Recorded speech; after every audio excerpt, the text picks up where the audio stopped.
Hello and welcome to the Squeaky Bum Time Podcast presented on the Chop Sports channel of the Premier Streaming Network. We are recording this on Sunday, August 13th. I am your host, Laurent Courtines. In this episode, Newcastle lay down a marker, Chelsea, not bad, versus Liverpool, and Arsenal muddle through. But first, your way too early predictions and wild overreactions to the first week of the Premier League season. Before we get to that, please like, share, and subscribe. Like, share, and subscribe. It means everything. We need you. We love you. Please talk to us. If you do, we'll talk back. Okay, let's get to it. First, way too early reactions. This happens in the early season of nearly every sport. We're just getting new data. 23-24 is here. We got our new kits. We've got our new haircuts. I've got little studs on my shirt because my daughter sticks things on me. But when we see these reactions, they immediately tickle us because it's new information and we're seeing new things. The first thing I can think of is, if out of all the games, Newcastle were fantastic at home. Tonali looked like he's going to take over the world. He literally looked like Pirlo back there. And Aston Villa are not good. But that's not true. We just had one game and they looked fantastic in their game. We learn very quickly that Burnley are quite good, even though City beat them 3-0. I thought they played really hard and really well. And that's just maybe my Manchester City bias. And City looked a little bit funky and had to do stuff. And De Bruyne's injured and we're doomed. Arsenal got it done, but second half versus Nottingham Forest, I don't think Havertz is going to work. So a lot of things like that. And we learned a lot about Spurs and Ange Postecoglou there. So there's a lot of stuff that flies around as we first start the season. There's a lot of things that get interesting. There's a lot of things we think we're going to learn. We think we're going to know, and we're going to find out more as we get 1 game, 2 games, 10 games, 15 games into the season. But the first few games really can start a narrative for a season, but we shouldn't overreact. We shouldn't overreact. If I remember correctly, Rafa Benitez won his first 3 games with Everton, and everyone sort of forgave him, and then it got really bad. I remember City won their first 10 games of the season in Pep's first season, and it kind of went off the rails around Christmas when we lost to Leicester and things got weird. So early season, you can learn things, you can find out things, but we're not going to overreact. We're going to be rational, calm, and understated. Right? No, probably not. I'd like to kind of go through, let's start getting into the games, because I think the first game to talk about is the Newcastle game, because I think that really sort of set the tone for the weekend in what the season could end up looking like versus the Chelsea Liverpool game, even though it was a very exciting game. Newcastle, Aston Villa, Newcastle 5, Aston Villa 1, and it wasn't even that close. Tonali scored on 6 on a great late run into the box after they got out wide to put the ball in. Who was it that got out wide? I don't remember. Oh, it was Anthony Gordon, I think, who worked that cross. I'm going to go through some of my stats here. It was a shot that was saved on 6 from Bruno Guimaraes. It sort of bounced around, and Anthony Gordon picked it up from a double from Joe Linton out wide to Gordon, and Tonali snuck in and got it in. Then it was just sort of felt like, then Tonali had another shot that was saved. It was really sort of worrying, especially Gordon just terrorizing Aston Villa. But Aston Villa under Emery did get themselves back together, had a really nice moment from Douglas Luiz and Watkins, who set up Diaby on a lovely right-footed volley that he put in. So he's a new player, gets off the schneid, really looking good. Both teams in really, really good shape. Then we had a moment that really kind of took the game out of after the Diaby goal. Then Alexander Isak gets an amazing goal. He had 2 goals in this game, the assist from Botman. Really good stuff. So within 15 minutes, we've got Newcastle up 2-1. Then on half hour, unfortunately, Tyrone Mings really gets hit hard, goes shoulder to shoulder with Mings, does his ACL. And I think that takes a lot out of Villa at that point. They seemed psychologically to be damaged by the losing of Mings. They still had good moments, but once that happened, I really felt like they were in trouble. And I don't think they had a few shots later in this. They had a few shots by then, but they were already down 3-1 by then. So I think it did some damage to them. Isak with another goal lifts it over on an amazing finish. Just so classy, almost gets the hat trick on 60. And they're off on their way. Then, of course, as things would go, because they were playing so well, second half really growing to the game. Barnes comes on, Wilson comes on, both of them get goals. So you've got all these players coming on, everything changing, and they're still scoring goals. One last goal there late on 91 from Harvey Barnes. But this was a dominant performance. This was the same thing that we saw from Newcastle last season. That same energy, that same fight, that same relentlessness, that same energy. And it felt like Aston Villa were not ready, especially in the second half. There was a conversation on I think it was on the NBC broadcast that they talked about how Emery worked a lot on tactics while Eddie Howe worked more on fitness during preseason. And you could see it. You could see Aston Villa running out of gas. And really, when the changes came on, that Newcastle were fit, their fans were pushing them, and they just blew them away, especially in the second half. This will probably be the worst performance Aston Villa has all season, to be fair. They really got beat badly. The high line was not working. They kept on getting in behind, and it looks like as the energy levels dropped, and they still kept the high line, then it kept on being balls in behind, balls in behind, balls in behind. And I'm going to say this right now, and I don't think it's hyperbole. Outside of probably Manchester City, with their collection of midfielders, this 3 of Joe Linton winning balls, Guimaraes playing deeper and spraying, and now Tonali also in the same role as Guimaraes, similar players, both moving as a group and as a unit. That 3-man midfield is the best midfield in the division. I mean, who's better?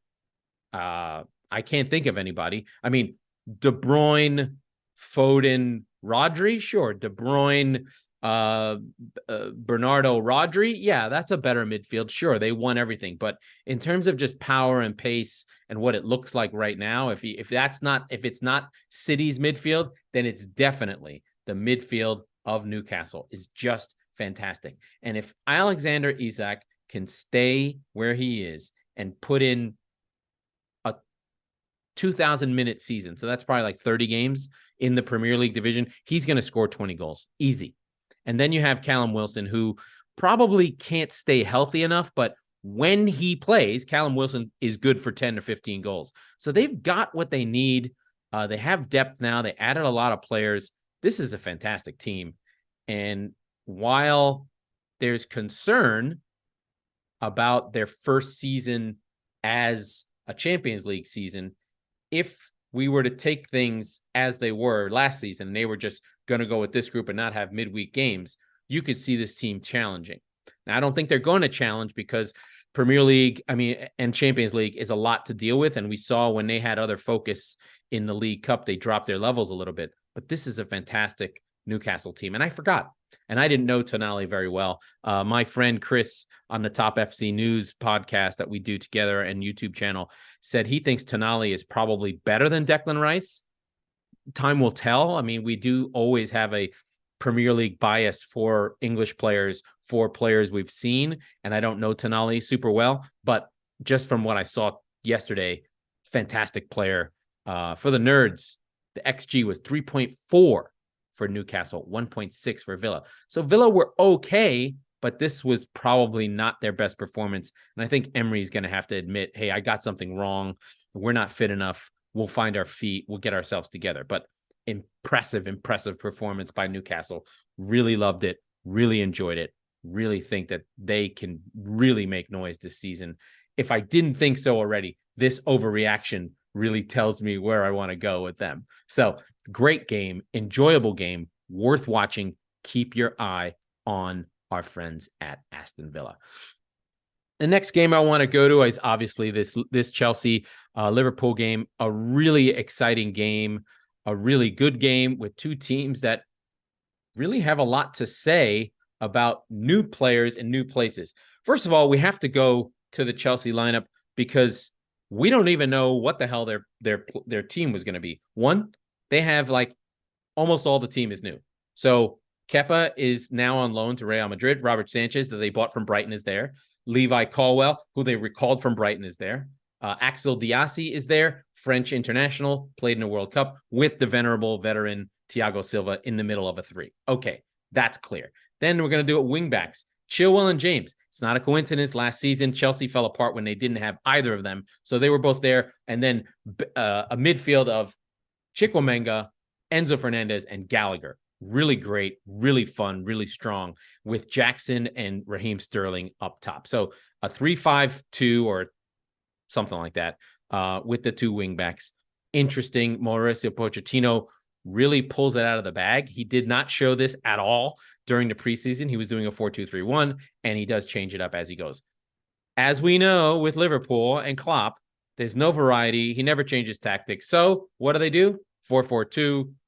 Robertson, Van Dijk, Konate, Alexander-Arnold across the back with Becker. Fantastic. The rebuilt midfield of Gakpo, McAllister, and Dominic Szoboszlai, along with Diaz, Jota, and Salah. So very normal. I don't think there was anything missing. I think maybe we thought that Szoboszlai and McAllister would be the two eights with what's his name? Curtis Jones anchoring them. But no, he goes with McAllister as the deepest lying midfielder, who was great as a deep lying midfielder, but Gakpo and Szoboszlai, both really good. So the midfield part worked. That part was interesting. This fixture had, I think, 6 straight versions of it. The last 4 meetings had been 0-0. So we thought, hey, maybe this will be a 0-0. But no, this game was up and down. This game was fantastic.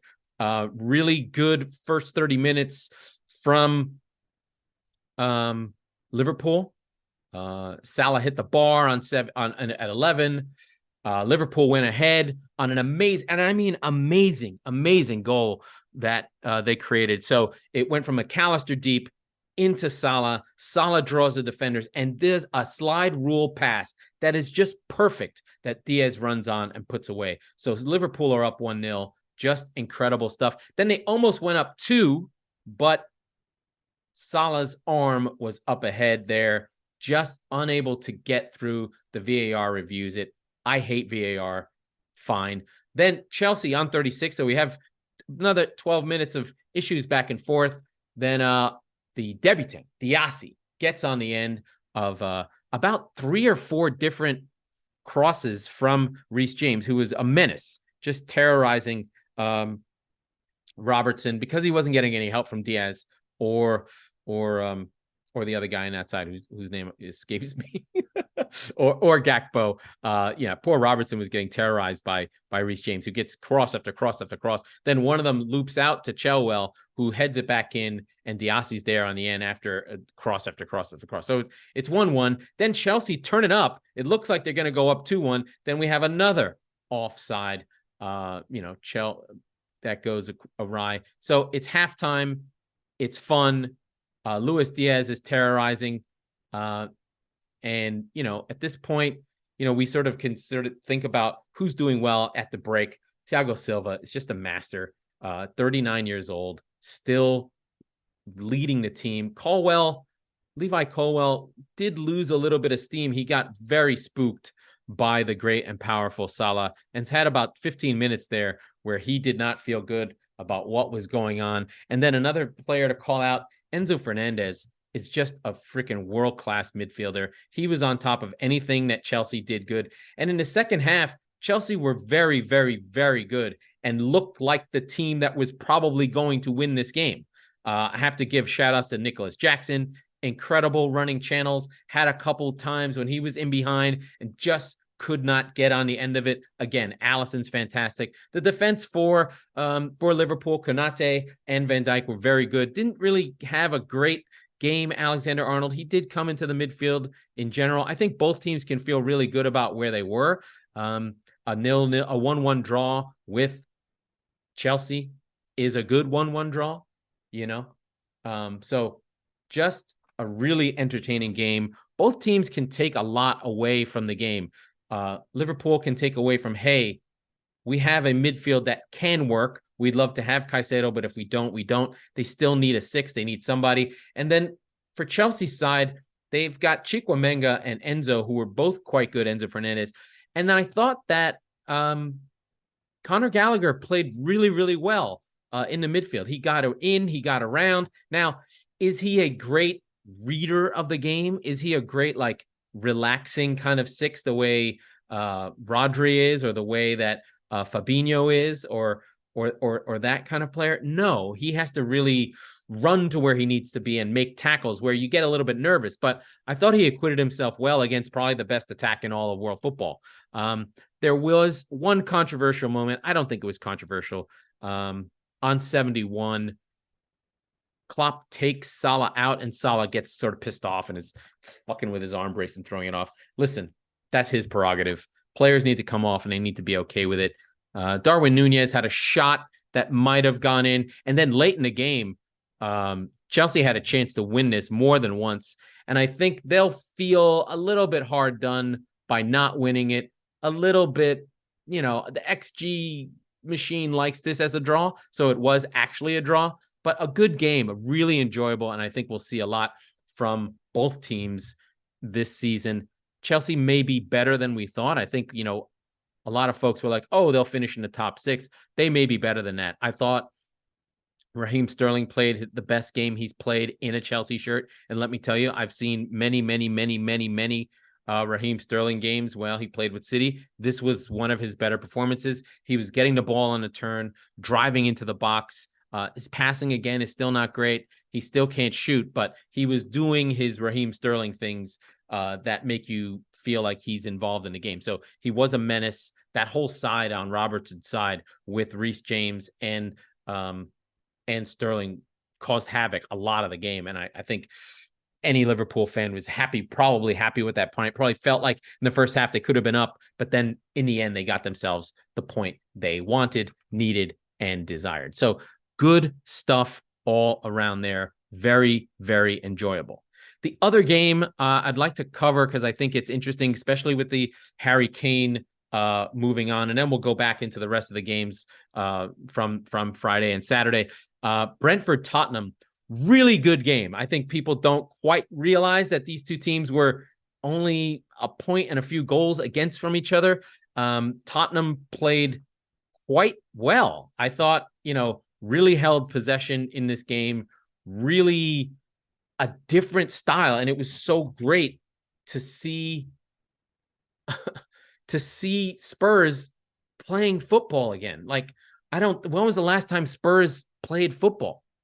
It's been ages since they done it. I mean, Spurs under Mourinho, Conte, and Nuno just were this defensive, sit deep kind of team. And it was just kind of brutal to watch for years. And yes, Harry Kane was great and Son would score goals. And there was a lot of things on the surface to say, oh, they are great. But this was, a really great performance by Spurs and a fun game to watch. So really enjoyable, a 2-2 game. Spurs went up first on a Romero header when he was already concussed. And this is going to be a talking point. Really good management in that Postecoglou pulled him off because he was like, hey, you're going to fucking die. Then a penalty that was iffy penalty. Is that right? Do I have the timing right? Let me make sure.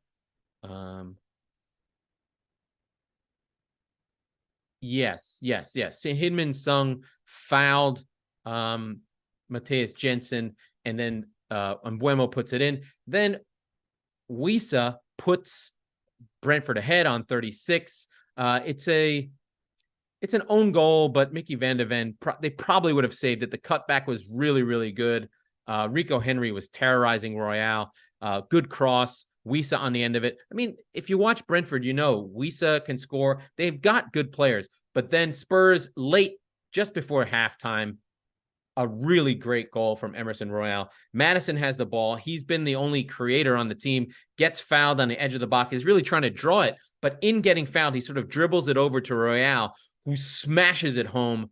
Flexing can't get a hold of it. And it's 2-2 after 11 minutes of stoppage time, which is another whole story.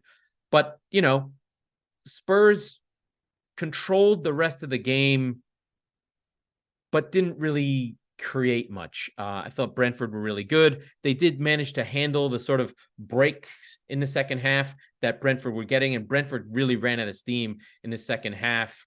There was some iffy moments, a lot of players getting their debut. Vicario in goal for Spurs was a little bit shaky. The Brentford crowd really getting on his back. It was an interesting game, a good game, a fun game. I thought Basuma was fantastic. Really nice to see him on the ball and playing. I kind of forgot that Spurs had him. I think there's going to be something that Spurs needs to figure out. Having Basuma and Skip in the lineup is a little bit too much. Who was the third midfielder? I have to find the lineups again.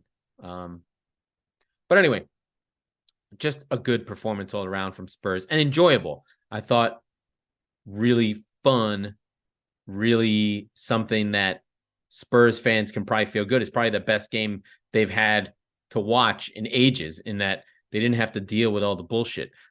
So players getting their debuts: Vicario, Van de Ven, Udogie was good on the other side. Basuma was fantastic.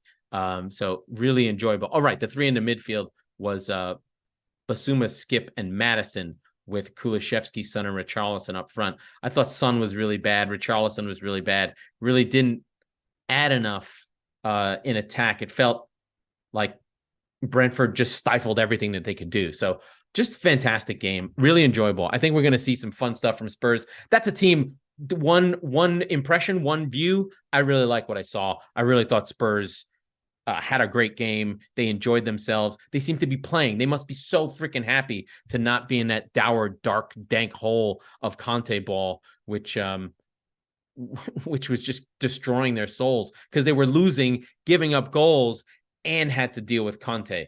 I don't know if you know this. Last season, Spurs games were the highest scoring games in all of world football. They gave 130-something goals. So they gave up a ton. They scored a ton. They were but they were brutal to watch while giving up all those goals. Okay, that's a lot on Spurs. Okay, their friends in North London did play Nottingham Forest. Chris did a watch along with this game. First half, really good Arsenal, really easy Arsenal. Nketiah gets the goal on a deflection. Then Saka, in an amazing goal, cuts inside, going across the whole top of the box, fires it top bins. That's just the sort of stuff that Nketiah can do. I mean, that Bukayo Saka can do. First half was all Arsenal. Brendan Johnson had one shot in the 11th minute, and that was it. It was off target. Nothing from Forest at that time. Second half, much, much better from Forest. And in fact, Forest fans might feel like they could have gotten something out of this game if they started playing earlier. I don't know about that, but our guy, Taiwo Iwoni, did get a goal back on an assist from Elanga. So a new boy does contribute. The Nketiah goal, the setup for Martinelli, he does a spin move and back heels. That looked like a mistake, but it looked great on television. So first goal on 26, the spin by Martinelli into Nketiah's path. Really, really class. Near post finishes it. Poor Matt Turner has nothing he can do there. And then on 32, you get the Bukayo Saka goal. So just easy first half, nice and easy. For Arsenal, they'll not feel great about how they played overall. They're still inconsistent. The way the lineup was with Thomas Partey playing fullback, I mean, it just didn't work for me. I can see the idea that Arteta is having. He's trying to copy Pep. He knows that he wants to get Gabriel out of that team. He feels like Gabriel is the defender who's going to be the problem, or is the weak link in defense, because now he's got Timber. Now he's got Saliba. He knows that Ben White really can play the ball, but isn't as great as a central defender. So these players, he's got all these ball players, but really doesn't trust Gabriel Santos to be a ball player. So he plays Partey in because he's trying to shoehorn in this Havertz thing. I'm not sure what's going to happen with Havertz. I think he may just be one of those players who takes coaches down with him every time they buy him. He just doesn't seem to fit. He doesn't have a position. He doesn't have something that he does well that you feel like is the thing that he can do. He's not a center forward. We saw that. He's not a midfield. We saw that. Is he one of those players who's kind of stuck in a world that doesn't exist anymore? There's a lot of these players. Isco is one of them. Ozil was one of them. These number 10s, you can't adapt. You don't know where to play. What happens to number 10s when they don't have a place to play? I think Maddison has been a good example of a number 10 who's found a way by being very hardworking, being so good on the ball that he doesn't, he's not a liability. But a lot of these number 10s, that just want the freedom to go where they want, they don't quite work hard enough. And I think that might be an issue for Nketiah. For Havertz. He's not a great passer. He's just kind of in the middle. And I wonder if Arteta is going to see that as sunk cost and maybe try and figure out a way to play Partey and Rice along with Odegaard. I'm not sure what the answer is, but that didn't quite work for me for Arsenal, and we'll see what happens. They got away with one because Forest is terrible on the road and Arsenal are great at home, and they got their 2 goals early. Done. But second half was worrying because something's not right with Arsenal and this Havertz experiment. So we'll see what happens there. Other games of note. Manchester City defeat Burnley 3-0. This game, I know everyone will laugh at me. Everyone will say that I'm out of my mind. Yes, Haaland got a goal on 4. That made it nice and simple. Yes, Haaland got a goal on 36. That made it nice and simple. So City were up 2. But in between the goal and that 30 and that second goal, Burnley were really good. They were not easy to play. They City gets the goal. They take a shot on it's goal on their first shot. De Bruyne, Haaland has another shot, but then on 15, 18, and 29, the 3 shots are Burnley shots. And then Kyle Foster also takes a shot on 37 after the Haaland goal. So I thought Burnley acquitted themselves well. They were not bad. But then the second half, of course, is just a complete masterclass by City. This is normal. And I thought Burnley were brave. I'm going to give Burnley a shout because they're coming up. They're having a hard time. It's not easy. Player to get a shout out for, Luca Koleosho from Connecticut, is 18 years old, coming from Espanyol. Vincent Kompany bought him. Just an amazing little player. Really got on the ball. Did some good work. Always looked good. I thought James Trafford for Burnley was good. A lot of good stuff. Sander Berg, we know about. They stole him from Sheffield United, and he just slots right into the midfield. And we did see a little bit of Nathan Redmond late in the game. Good stuff from Burnley and Vincent Kompany. He said all the right things. For City, it was a little, a lot of Rodri touches, a lot of Akanji, a lot of passing around the back, and Kovacic. The big news in this game, though, sadly, is Kevin De Bruyne went out on 22, the hamstring that has been hurt for almost a year. They still tried to play him, and he still just hurt it again. Maybe he came off early, but I don't know. Vardiol also came on for Rico Lewis late in the game. Weird lineup for City. Rico Lewis at fullback, along with Walker, Akanji, and Ake. That's never a defense I've ever seen City play. So very strange not to see Stones and Diaz. Diaz had a concussion. But then we saw Alvarez with De Bruyne, also very strange, and Foden. So some lineups here that City played that we've not seen. City do get their 3 goals, but it's really just Haaland being awesome, which is normal, right? So I don't begrudge City. This was not a great performance. The less talked about it, the better. But really, this is about Burnley. Burnley are good.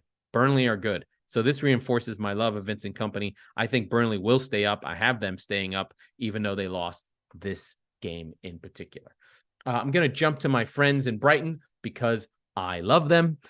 Brighton beat Luton Town 4-1. All my friends scored goals. João Pedro, new signing, scored a goal. Simon Ndingra scored a goal on a mistake by Bazuna. And Ferguson, my favorite young striker, scored a goal in the 95th minute. Solly March getting the game on the board on 36 on a glancing header. Matoma terrorizing poor Luton Town. Luton did score a goal. They did draw a penalty from the most penalty awarding player. My favorite player and yours, Lewis Dunk, gets a handball for a ball when his arm sticks out behind his back. Clearly, he intended to handle that ball.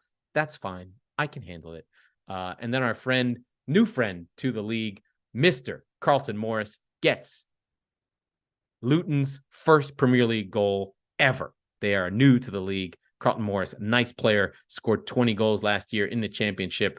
Happy to see him in the league. Had never scored more than 10. His first time in the championship, he gets it done. Had been everywhere. Just Norwich, Oxford, York, Rotherham, Shrewsbury, MK Dons, Barnsley, the Luton. These classic, 26 years old, these classic League One players that graft. And that's what football's about. It's about these teams. It's not about the big boys. It's about the lower level teams. And Luton played well, even though they gave up the 4. There'll be other games that they can get a chance. They just don't have the numbers. But I'm still reinforced by my top 4 about Brighton and Hove Albion, despite Caicedo missing.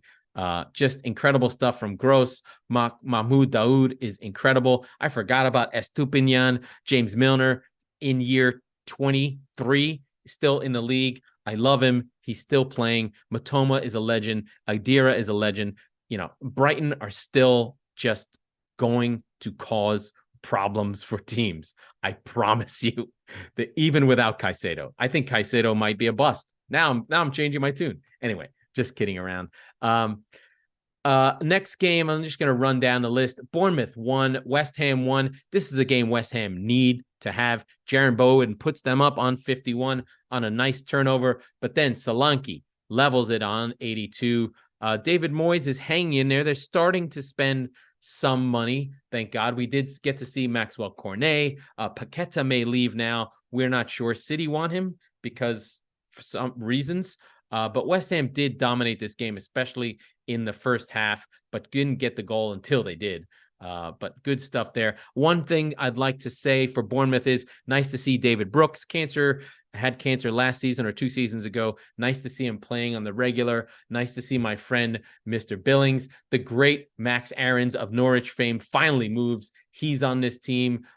Just a fun little team. When they have Neto, they're very good. And I think, to be fair, 1-1 really does tell the story. 1.3 XG for both teams. Good stuff from Areola's first game. We'll find out what happens with Bournemouth. I have them going down with Luton and Sheffield. We shall see.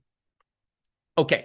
On to Sheffield United 0. Crystal Palace 1.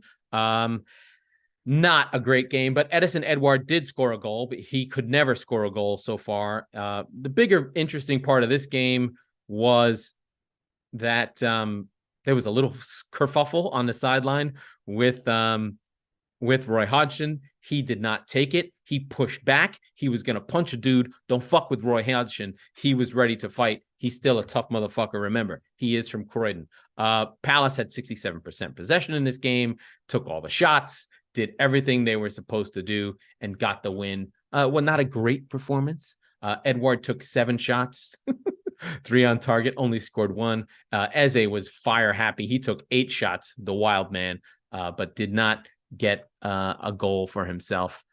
Fun game, enjoyable game. I don't think Palace are going down, not with Roy, not with the talent they have. They've already replaced Zaha, so Palace move on and have their 1-0 win. The team I am worried about, Everton 0, Fulham 1. At home, Everton generated 2.9 XG and did not score a goal. to Fulham's 1.5. If Everton are going to generate 2.9, almost 3 goals of XG and not score, they're going to go down. So I am worried again for Everton. They did have a goal chalked off. That was a little bit of bullshit, but you've seen him given. Anytime you get Tarkowski fouled the keeper, and then I think it was I think it was Michael Keane who fired it in. I'm not sure why Michael Keane is playing. I don't know, but just, I mean, the stats here: 9 shots on target out of 19 for Everton, only 2 on target for Fulham, and they scored their 1 goal. You know, it was Fulham's first shot on target scored a goal. Just to give you a sense of that, Mitrovic had one saved on 87. Otherwise, it was their first shot on target that Bobby Reed scored. Mitrovic and Wilson involved. They had both, I believe, were they both on the bench? I want to make sure here. Mitrovic came on, Reed came on, Pereira came on. So Marco Silva saw the game had a chance, and he changed it.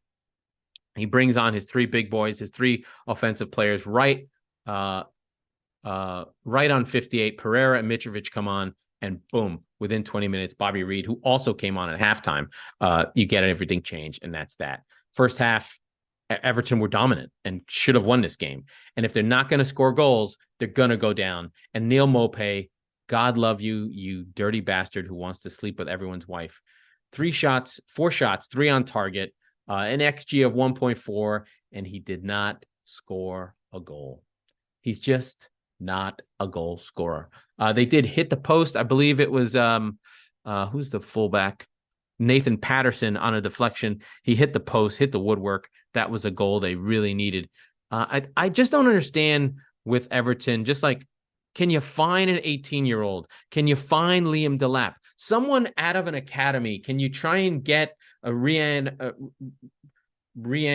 Johnson? I can't remember his name, from that played for Sheffield. Just find a guy, find someone of some pedigree, and just start churning through them and see if you find a guy who catches lightning in the bottom. If you remember many years ago at Sunderland, Connor Wickham, and then at Crystal Palace, these kind of players, these strikers, keep churning until you find one. Don't just keep running Maupay out there and hope for a different result. He's clearly not going to score goals. If you want Sean Dyche, I will scout for you, and we can find players for you to get yourself back in order. That is the weekend's games. We still have 1 more game tomorrow. I left out Manchester United will be playing Wolves. Wolves in disarray. We know Gary O'Neill's involved. We know that Adama Traore has left. They don't have much there. Last season, United did the double on Wolves, so 2 good wins. 2 good wins for them. Oh, wait, is it both? Wait a minute. Hold on a second. Yes.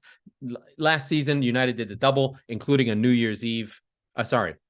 Including a New Year's Eve game where United won 1-0, and then a 2-0 win late in March. I think probably the last game of the season.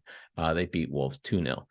Really dominant performances as well. Wolves were one of the more difficult. They had a hard time scoring all season, and they're going to have an even harder time scoring, especially since they don't have any players. So United play Wolves tomorrow, and that will end match week 1.